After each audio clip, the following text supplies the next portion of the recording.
today we go into what they're calling lockdown 2.0, full tier 4 lockdown for the entire country or the United Kingdom. And there's a lot of people watching from around the world.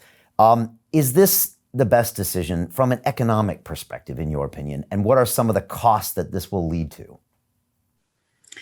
Well, I think relative to the first lockdown, which came in the UK, starting toward the end of March and ended up actually lasting almost 3 months, if it does turn out to be 1 month, then pretty obviously the economic damage and costs that will do, and indeed the sort of knock-on mental health costs, would be proportionately lower than the 3-month lockdown. So at least there's the prospect that it may last significantly less than the lockdown that started toward the end of March. Whether or not this one is justified, I think is a tricky judgment. Clearly, we're in a very difficult position in the UK right now. There are no easy ways forward. The infection has increased a lot. And I'm sure Sage is right that there is a significant risk of hospitals being overwhelmed in some parts of the country.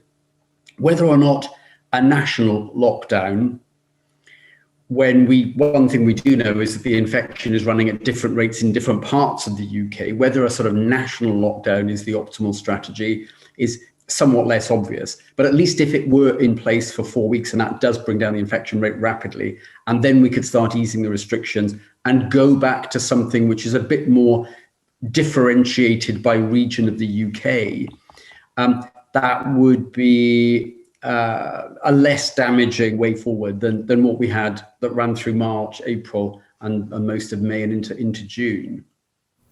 Right. No, I understand it would be less. I'm just trying to also try to quantify what this will actually mean, because we keep, we know that, for example, the hospitality sector was kind of barely hanging on.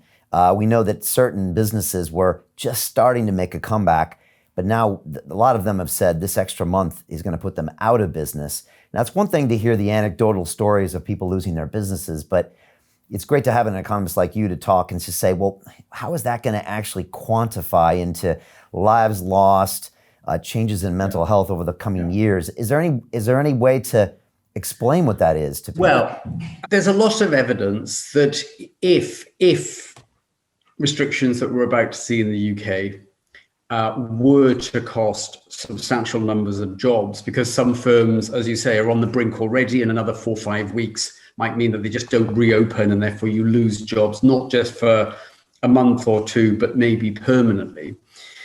We do know that the cost of a big reduction in employment, which is likely to last for a substantial period, is very large. So one of my colleagues at Imperial College, very eminent public health economist called Carol Proper, she recently produced some analysis, I think it's very careful analysis, which would suggest that if you go back to the financial crisis and the scale of job losses in the UK back then, in the aftermath of September, October 2008, the job losses that we saw in the UK back then, she estimates, increased the number of people with chronic health conditions by something like 900,000. And they become chronic health conditions with obviously an enormous health and welfare cost stretching far into the future. And that those were employment losses on the scale that we saw in 2008, 2009. Right now, employment in the UK is probably down since the pandemic started by at least as much as that. So it's very clear that if you have employment costs that are large, the long-term damage that does to the welfare of people in the country is absolutely enormous. That bit, I think, is very clear.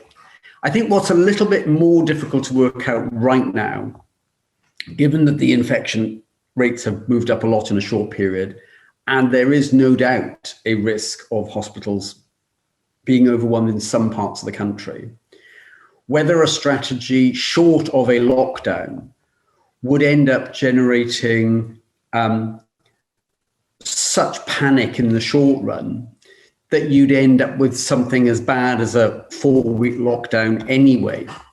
So I guess where I come down on all this is that if what we see right now in the UK is really a short, sharp lockdown that succeeds in bringing the infection rate down quickly and we can ease restrictions back in much of the country within 3 or 4 weeks, that may well be a sensible strategy.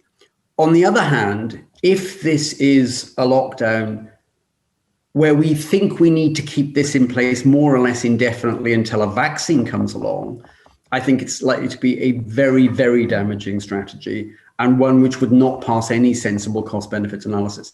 So the question is, what is it we're about to embark on in the UK? Is it really the short, sharp 3 or 4 weeks?